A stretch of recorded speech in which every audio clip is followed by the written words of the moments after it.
por que nós temos que reencarnar? E é verdade essa questão da reencarnação, que temos que vir diversas vezes ao mundo para passar diversas experiências. São muitos os questionamentos sobre o fenômeno da reencarnação. Se é verdade, não é? O porquê disto, por que pessoas boas sofrem tanto na vida e por aí vai, as dúvidas, né? Isso porque a morte física, ao mesmo tempo que não é aceita psicologicamente por ninguém, é um fato. E por isso mesmo é o maior medo do ser humano, é na verdade o medo primário, né, do ser humano. Ao lado e ao mesmo tempo do medo da perda das pessoas queridas, principalmente quando ocasionada por tragédias, né?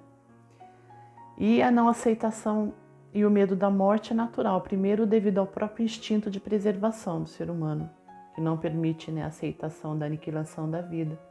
E segundo, porque de fato no inconsciente de cada um de nós está gravado o sentimento de mortalidade, né? Mesmo porque nós já morremos e renascemos diversas vezes, então hoje nós somos a soma, né? O resultado de todas as nossas vivências, todas as nossas reencarnações. Mas um grande número de pessoas, eu arrisco até dizer que a maioria não encontra respostas que consigam aliviar o seu coração, principalmente quando a morte acontece com pessoas próximas, pessoas queridas, né? E o medo da morte segue, tirando a paz, né, dos corações, porque quando não se teme a morte em si, se tem medo de como ela vai acontecer, como se dará a morte. Mas muitas pessoas duvidam, né, sobre a veracidade da reencarnação, sendo que muitas vezes muitas pessoas são induzidas por religiões, né, que pregam a ressurreição das almas em corpos já mortos no juízo final, né? Como se esses corpos, por algum milagre inexplicável da ciência, da medicina, pudessem novamente reviver, coisa que nós sabemos que é impossível. Na época de Jesus, a reencarnação já era pregada, já fazia parte das crenças dos judeus, das crenças dogmáticas, e eles não acreditavam que tudo acabava com a morte. Só que eles não sabiam direito como isso acontecia, como se dava a reencarnação. E também eles não usavam o termo reencarnação, eles chamavam de ressurreição. Então a gente precisa distinguir bem isso, porque em algumas passagens, né, que Jesus se refere à reencarnação, ele diz o nome ressurreição, porque era o termo utilizado na época. Mas a reencarnação, ela está expressa nas palavras de Jesus diversas vezes aos apóstolos, conforme consta nos evangelhos, né? Evangelho de Mateus, de Marcos, e também no Evangelho segundo o Espiritismo, no capítulo 4, no item ninguém pode ver o reino do céu se não nascer de novo. Jesus diz assim: é verdade que Elias deve vir e restabelecer todas as coisas, mas eu vos declaro que Elias já veio e não o reconheceram, mas o trataram como lhes aprouve. É assim que eles farão sofrer o Filho do Homem. Então, quando Jesus falou a Nicodemos que ninguém pode ver o reino do céu se não nascer de novo, ele se referiu à reencarnação e não à ressurreição, no mesmo corpo que já viveu um novo nascimento, através do batismo, não é? A regeneração pela água do batismo, não. Algumas interpretações dizem isso equivocadamente.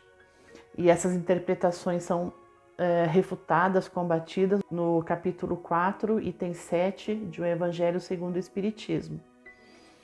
Então os discípulos de Jesus compreenderam que era de João Batista que ele estava falando, né?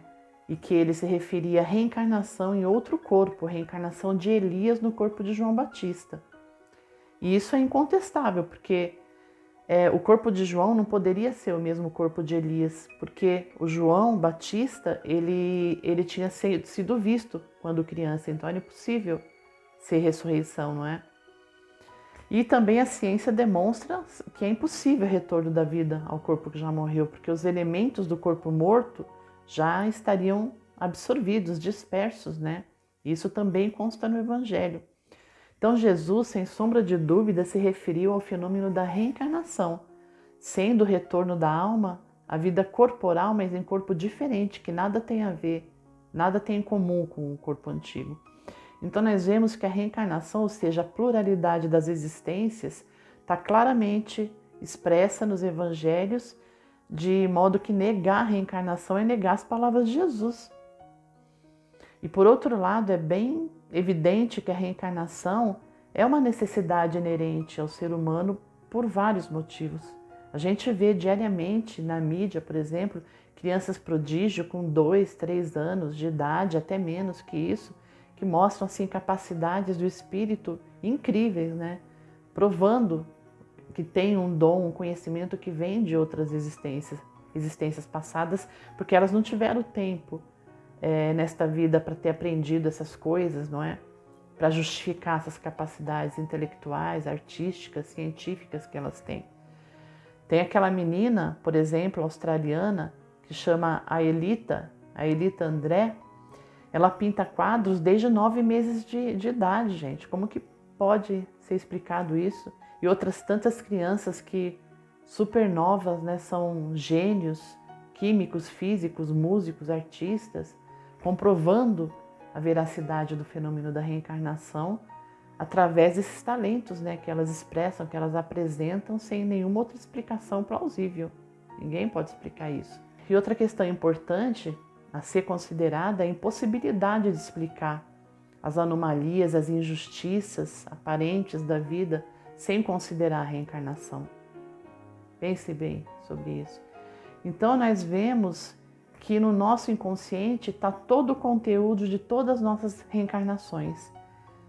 Mas, por motivos evidentes, nós somos agraciados por Deus com o fenômeno do esquecimento em cada nova existência, né, cada nova reencarnação, porque seria impossível manter uma vida no mínimo equilibrada, razoavelmente equilibrada, manter os relacionamentos com pessoas da nossa família que são inimigos de vidas passadas, né, como o Espiritismo nos ensina. Se nós tivéssemos todas as lembranças de cada vida presente na nossa memória, seria impossível essa convivência, seria impossível a gente equacionar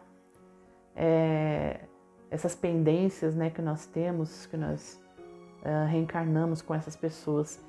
Então, só em casos excepcionais, como no caso das crianças prodígio, parte dessas lembranças são abertas por algum motivo, não é? Mas na maioria das pessoas não poderia ser assim. O que ocorre com mais frequência são alguns flashes, né, de lembranças que vêm através de sonhos, por exemplo, mas que não passa disso. E muitas vezes as pessoas nem entendem muito bem, só quando o sonho é muito claro, né, que deixa bem evidente a situação, que no mais das vezes a pessoa já viveu, já passou, aquelas pessoas que a gente reconhece no sonho, aqueles lugares, né, mas que quando a gente acorda a gente não sabe onde é. E são sonhos bem nítidos. Mas o que importa a gente saber é que somos hoje o produto de todas as nossas vivências, todas as nossas vidas. Então o que somos hoje reproduz de certa forma muito do que a gente foi no passado. Porque muitas pessoas ficam se questionando: quem será que eu já fui na outra encarnação, na encarnação passada, sempre com vontade de ter sido pessoa importante, pessoa, né, muito boa, tal. Mas é só a gente olhar, a gente observar nossos pensamentos, nossas ações, nossas reações, que nós já podemos saber quem nós fomos. Então, gente, por nós já termos essa chancela da vida imortal no nosso inconsciente, por ser a reencarnação uma necessidade inerente ao ser humano, na verdade não há ninguém que aceite a morte como fim, isso é um fato. A imortalidade está marcada dentro de cada um de nós, na verdade. Obviamente que ao desencarnar ocorre uma ampliação da nossa consciência, é importante a gente entender isso. E a memória, ela volta, ela vem sobre nossas encarnações, daí nós podemos ver claramente quem nós somos e quem nós fomos. A gente já ouviu falar, por exemplo, da telinha, né? Que é que quando a gente, nos livros psicografados, a gente lê muito sobre isso, que quando a pessoa desencarna, vem uma tela, um filme sobre tudo na vida dela. É a ampliação da consciência que já pode captar, né, essas vivências, essas verdades da vida. Então, gente, por diversas fontes espirituais, nós temos o conhecimento de que quando uma nova reencarnação nossa é planejada, via de regra é isso, nós participamos do nosso projeto reencarnatório com auxílio da espiritualidade. não é? Os tutores do karma, que alguns chamam, através de uma espécie de programa das principais atividades que nós passaremos na nossa encarnação, na nossa reencarnação. Só a exceção nos casos de reencarnações compulsórias, mas a maioria das pessoas participam desse planejamento. E o objetivo desse planejamento é nos fornecer uma encarnação mais adequada, né, ao nosso desenvolvimento evolutivo, porque não pode ser de qualquer jeito. Então nós precisamos dessa ajuda da espiritualidade, não é, que tem uma visão mais clara sobre nossas necessidades. Então nós participamos, né, no mais das vezes disto, e nós precisamos dessa adequação, né, para o nosso desenvolvimento melhor evolutivo, especialmente em relação às provas e às expiações que nós teremos que passar. Então a espiritualidade diz que existem fatos mais importantes que são determinados em nossa reencarnação. São fatos determinantes, como por exemplo a data do nosso nascimento e a data e a forma do nosso desencarne. Isso é determinante. E tudo isso com a nossa participação e com o nosso conhecimento, viu? Daí muitas pessoas vão pensar, mas se tudo foi planejado com a minha participação, por que eu sofro tanto com determinadas situações da minha vida? Eu não deveria aceitar melhor? Acontece que primeiro que quando nós estamos do lado de lá, nós temos consciência mais ampliada, como eu acabei de falar. E muitas vezes nós achamos que vamos conseguir cumprir, né, as metas traçadas do nosso projeto reencarnatório, mas quando a gente reencarna, que a consciência fica mais embotada e nós esquecemos, temos essa questão de esquecimento, muitas vezes nós não queremos mais cumprir o projeto, se torna muito difícil para nós, porque muitas vezes nós não ouvimos o conselho da espiritualidade, porque eles nos avisam, que nos orientam que vai ser difícil, que nós devemos, vamos dizer, pegar mais leve, né, para mudar alguma coisa que eles acham que a gente não vai conseguir realizar, mas a gente é meio chocado com aquilo, com o choque da realidade de quando a gente está no plano espiritual, que é a consciência mais ampliada, a gente quer fazer tudo de uma vez, muitas vezes, e não conseguimos. E em segundo lugar, que nem tudo que nós passamos quando nós estamos encarnados foi previsto, foi escolhido antes da gente nascer. Eu trouxe aqui uma parte do Livro dos Espíritos que nos explica isso de uma maneira que a gente possa entender melhor. Na questão 259, tem uma pergunta, né? Na pergunta 259, diz assim: do fato de pertencer ao espírito a escolha do gênero de provas que deva sofrer, seguir-se-á que todas as tribulações que experimentamos na vida, nós a previmos e buscamos? Daí a resposta dos espíritos, né? Todas não, pois ninguém pode dizer que haveis previsto e buscado tudo o que vos sucede no mundo, até as mínimas coisas. Escolhestes apenas o gênero das provações, as particularidades correm por conta da posição em que vos achais. São muitas vezes consequências das vossas próprias ações. Então, a gente vê que nós somos dotados de livre-arbítrio, né? De forma que muitas dificuldades que nós passamos nessa vida, nós mesmos causamos nesta vida mesmo. Não é tudo que é planejado. Então, nós devemos entender que nem todos os acontecimentos são planejados, muitos ocorrem através das nossas escolhas, mesmo grandes dores, muitas vezes, que nós chamamos de tragédias, algumas mortes por acidente, por exemplo, quando a própria pessoa provoca a situação, por imprudência, por imperícia, por negligência, por se expor a situações de perigo, que sabe que não deveria fazer, porque nós sabemos o que devemos e o que não devemos fazer, não é? Então sempre vai haver responsabilidade quando se provoca um acidente, ainda que de forma indireta, porque ninguém vai se expor assim ao perigo exatamente para querer morrer, claro que não. É por negligência mesmo, por uma má escolha, né? Ou falta de cuidado. Então, é assim que acontecem os suicídios indiretos, por exemplo, não é que a gente chama, que o espiritismo chama. Exemplo disso é uma pessoa ingerir bebida alcoólica e depois dirigir. Sabe que não é permitido, que é proibido até pela lei da terra, mas a pessoa corre o risco sempre achando que não vai acontecer com ela. E daí ela provoca a própria morte por suicídio indireto e vai ter que responder por isso. Então, gente, a lei da reencarnação E a lei de causa e efeito são os dois postulados básicos do Espiritismo, né? E o Espiritismo prega que todos precisamos reencarnar quantas vezes forem necessárias para que possamos, através das experiências no corpo físico, inclusive principalmente através dos relacionamentos humanos, nos aprimorarmos, né? E aprendermos a ser melhores moral, emocional e espiritualmente. Esse é o postulado básico do Espiritismo, né? E muitas vezes vem a curiosidade em saber quantas vidas nós já vivemos e quantas vidas ainda teremos que viver. Mas não existe uma regra para isso. Nós temos que entender isso. A quantidade de vidas necessárias ao nosso adiantamento, aprimoramento espiritual e moral depende do esforço de cada um em se melhorar. Tem vezes que a gente lê nos livros espíritas que enquanto tem pessoas que podem precisar de 1000 encarnações, de 10.000 encarnações para poder chegar a um certo quanto de desenvolvimento espiritual, tem pessoas que com 10 encarnações podem conseguir a mesma coisa. É incrível, mas é verdade. A Terra é um planeta de expiação e prova, nós já sabemos disso, já falamos muito sobre isso, transitando para a regeneração. E aqui, através das expiações, nós sofremos a imposição de situações dolorosas para expurgar os erros cometidos e, através das provas, nós aprendemos lições necessárias à nossa evolução.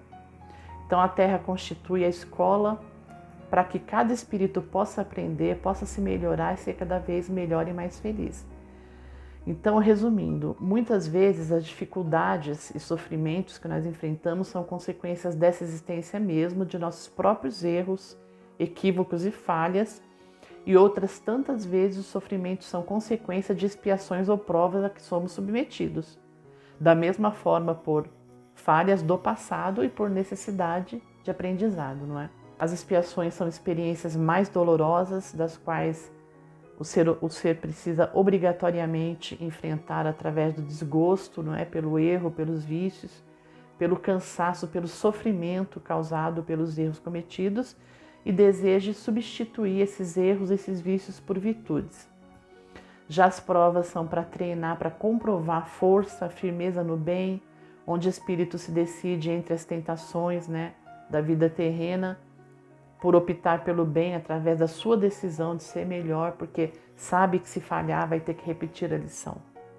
Então muitas vezes nós ficamos em dúvida se estamos sofrendo expiação ou prova, mas uma maneira mais fácil de saber distinguir é a seguinte: as expiações são os expurgos pelos erros cometidos no passado, são aquelas situações que não podem ser mudadas, né, no mais das vezes, como as deformidades, as doenças físicas de nascença, né, congênitas, ou demais situações onde mesmo fazendo todo o esforço possível não se consegue modificar. Isso é característico da expiação. Já as provas são as situações, no meio das vezes, menos dolorosas que constituem lições de paciência, de perseverança, de humildade a que nós somos submetidos, né, na nossa jornada existencial, pelas situações, pelos relacionamentos, né, humanos e por aí vai. Mas o Espiritismo nos ensina que não há acaso nos planos de Deus, que não cai uma folha da árvore que não seja pela vontade de Deus. Mas a incerteza, se fizermos alguma coisa no passado que a gente tenha que expiar nessa vida, nos causa medo, né? Insegurança, com certeza. Não tem quem não pense isso. Mas o que a gente pode dizer sobre isso é o seguinte: observe quais são seus desejos, né? Como eu já falei, seus sonhos, seus comportamentos, suas reações, e você vai observar quem você é, vai ter que admitir, né, quem você é na realidade. A Joana de Ângeles diz em vários dos seus ensinamentos que o bem realizado hoje apaga o mal realizado no passado. Então nem tudo está perdido para nós, claro que não. Sempre há uma chance. Todos os dias que nós acordamos aqui na Terra é mais uma chance que nós temos de consertar as coisas. Porque já que nós não sabemos com certeza quem realmente nós fomos e nem exatamente o que fizemos, o único e melhor caminho sempre vai ser buscar fazer o nosso melhor hoje. E isso deve nos proporcionar a paz e a tranquilidade. A espiritualidade também tem nos informado que, devido ao processo de transição que nós estamos atravessando, está havendo uma comutação dos karmas, né, das expiações. Só que é necessário fazer o bem, né, para ser agraciado por essa comutação. Então nós podemos, nos é dado o direito de decretarmos para a nossa vida: eu não quero mais essa situação, eu estou aprendendo, eu estou procurando melhorar, eu quero essa situação diferente para a minha vida. É um direito que nos assiste. Se nós vamos ser agraciados ou não, depende de Deus, da espiritualidade.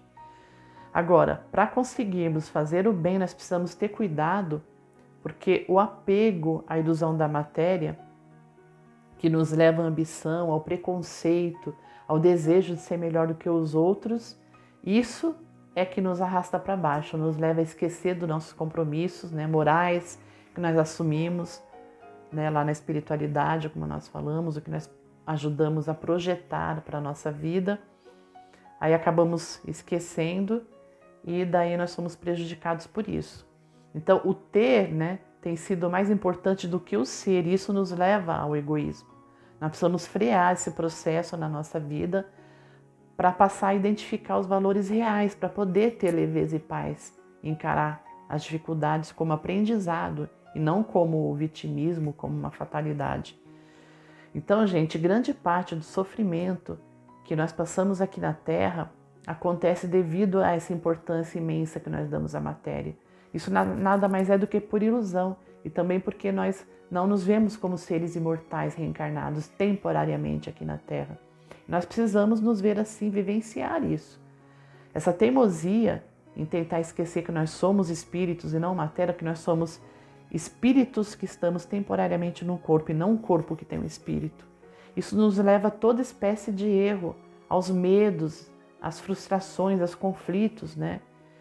E quando não damos mais tanta importância à matéria, ao corpo, ou pelo menos não damos mais importância às coisas materiais do que espirituais, daí sim nós ampliamos a nossa fé, a nossa confiança, a tranquilidade, a simplicidade, não é, que nós podemos ter nessa vida, a paz, a paciência que nos preenche a alma realmente, e nos sentimos melhor, né? Conseguimos combater melhor a ansiedade, os medos. É uma maravilha isso. Porque o medo da perda não atormenta mais. E aqueles anseios, né, da pessoa que vivia iludida não acontecem mais, muda para desejos mais dignos, mais interessantes, né? Então a crença na reencarnação é fundamental nesse processo de desapego das ilusões do mundo, porque nós sabemos que esta é apenas mais uma vida, mais uma etapa na jornada. Nós passamos a ver a vida como mais um estágio, né, de aprendizado, passamos a entender a Terra como um curso, uma universidade, que quando terminado esse curso, nós retornamos para o nosso verdadeiro lar. É assim que nós devemos ver e nos sentir. Então, quando a gente entender que no final das contas não se trata de praticar ou crer numa religião, não se trata disso, mas de entender que acreditando ou não, querendo ou não, nós somos espíritos encarnados, isso é um fato. Daí tudo fica mais fácil e mais tranquilo. Daí quando vivenciarmos, nos sentirmos realmente mais o espírito imortal que somos e menos a matéria que nos reveste, nos tornaremos automaticamente pessoas melhores, mais generosas. Quando aprendermos que tudo, absolutamente tudo aqui é transitório, até os nossos relacionamentos, nós não podemos, não devemos mais nos apegar às coisas passageiras, porque nada daqui a gente leva, apenas o que está na nossa mente, no nosso coração, apenas o bem, né, que nós fazemos, daí nós estaremos expandindo a nossa consciência, trabalhando pelo nosso bem, porque nossos valores mudam para valores melhores, mais altruístas, e nós aprenderemos a amar mais e melhor, encontrando assim a paz e a felicidade genuína, verdadeira, sem as mentiras que o mundo nos induz, não é? Então, pessoal, o que importa realmente, qualquer situação, é fazer bem a lição, né, nesta nossa encarnação de hoje, é entender tudo isso, porque lição aprendida é lição vencida. E vencer a lição desta vida significa simplesmente o sucesso dessa nossa reencarnação. Pensemos nisso, tá bom? Então, se vocês gostaram dessa nossa reflexão de hoje, curtam, se inscrevam no canal, compartilhem. E vamos deixem aí suas perguntas, suas opiniões, seus pensamentos sobre esse tema tão importante para a nossa vida, para a gente interagir, conversar sobre isso, tá bom? Até mais, pessoal.